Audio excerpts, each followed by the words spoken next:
ನಮಗೆ ವಾಹನ ಚಾಲಕರು ತುಂಬ ಸುಸೂತ್ರವಾಗಿ ನಮ್ಮನ್ನು ಕರ್ಕೊಂಡೋಗಿ ಅಯ್ಯಪ್ಪ ಯಾತ್ರೆಯನ್ನು ಮುಗಿಸಿದ್ದಾರೆ. ಅವರಿಗೆ ಅವರ ಕುಟುಂಬದವರಿಗೆ ಭಗವಂತ ಆಯುರಾರೋಗ್ಯ ಈಶ್ವರ ಕೊಡಲಿ, ಇನ್ನೂ ಚೆನ್ನಾಗಿರಲಿ. ಬಸ್ ವಾಹನ ಚಾಲಕರಾಗಿದ್ದಾರೆ, ಮುಂದಿನ ದಿನ ಮಾಲೀಕರಾಗಲಿ ಅಂತ ಭಗವಂತನಲ್ಲಿ ಕೇಳ್ಕೊಳ್ಳೋಣ. ದೇವರೆಲ್ಲರಿಗೂ ಒಳ್ಳೇದು ಮಾಡಲಿ. ಅವರೇ ಚಪ್ಪಾಳ. ನಮ್ಮ ವಾಹನ ಚಾಲಕರ ಸಹಾಯಕರು ಇವತ್ತು ನಮಗೆ ತುಂಬ ರೀತಿ ಸಹಾಯ ಮಾಡಿದ್ದಾರೆ. ಅವರಿಗೆ ಭಗವಂತ ಆಯುರಾರೋಗ್ಯ ಕೊಡಲಿ, ಒಳ್ಳೇದಾಗಲಿ. ಅಯ್ಯಪ್ಪ ಸ್ವಾಮಿ ನಮಗೆ ರಥ ಸುಸೂತ್ರವಾಗಿ ಆಗಿದೆ ಅಂತ ಹೇಳ್ಕೊಳ್ತಾ ಎಲ್ಲರಿಗೂ ಧನ್ಯವಾದಗಳು. ಡ್ರೈವರ್ 30 ವರ್ಷದಿಂದ ಆಗಿಲ್ಲ, ಡ್ರೈವರ್ ಆಗಿಲ್ಲ. ಭಟ್ರದ ನಂಬರ್ ಇದೆ ಬಾರ.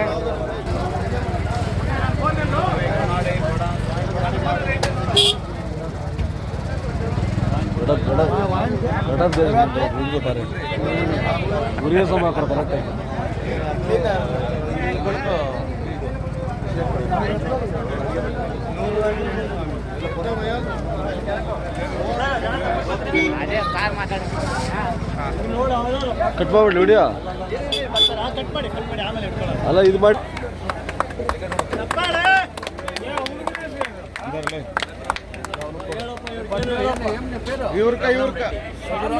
ಮಾತಾಡ್ರಿ. ಅವರೇ ಮಾತಾಡ್ತಾರ.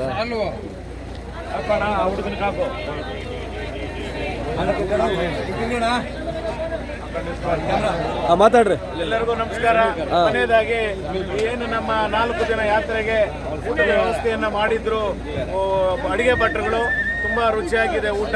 ಆಮೇಲೆ ಯಾರಿಗೂ ಏನು ತೊಂದರೆ ಇಲ್ದರ ಒಳ್ಳೆ ರೀತಿಯಾಗಿ ಊಟ ಕೊಟ್ಟಿದ್ದಾರೆ. ಅವರ ನಳಪಾಕ ನಳದಮಯಂತಿ ಅಂತ ಹೆಣ್ಣು ಸಿಗಲಿ, ಅವರಿಗೆ ನಳಪಾಕ ನಳಮಾರ ಮಾಡಿದಂಗೆ ಒಳ್ಳೆ ಊಟ ಹಾಕಿದ್ದಾರೆ. ಭಗವಂತ ವಿದ್ಯಾವಂತ ಹುಡುಗ ಇನ್ನೂ ಚೆನ್ನಾಗಿ ಉನ್ನತ ಮಟ್ಟಕ್ಕೆ ಹೋಗಿ ಕುಟುಂಬವರ್ಗ ಚೆನ್ನಾಗಿರಲಿ, ಆಯುರಾರೋಗ್ಯ ಐಶ್ವರ್ಯ ಕೊಡಲಿ ಅಂತ ಕೇಳ್ಕೊಂತ ನಿಮ್ಮ ಊಟ ಚೆನ್ನಾಗಿತ್ತು. ಎಲ್ಲರಿಗೂ ನಮ್ಮ ಪರವಾಗಿ ನಿಮಗೆ ಧನ್ಯವಾದ ಅರ್ಪಿಸ್ತಾ ಇದ್ದೀವಿ.